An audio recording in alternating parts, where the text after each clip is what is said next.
Hello everyone, in this video I'm going to show a step-by-step tutorial on how to filter data on Google Sheets without affecting other users. So first we're going to open our Google Sheet. Then next we're going to select all our data, basically all our cells. Then next we're going to click on Filter Views. Then we're going to click on Create Filter View.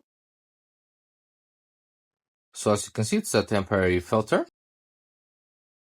So under the cells, there's the filter button. You're going to click on it. Then you're going to clear it out. Then you guys could select any of the names, then click on OK. So as you can see, it's going to show you specific details about the name. You guys could do it again and again by clearing it out and selecting the other names, then clicking on OK. So it's going to filter it out for you without affecting the real users.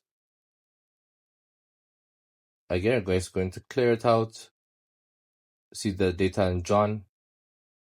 Then once you're done, you're going to click on X. If you want, you guys could save the filter so that anytime you click it, it's going to show you those specific data. So that's how you do it. It's a very simple step. I hope you guys like this video. Subscribe for more, like for more, share for more. I hope to see you again. Goodbye.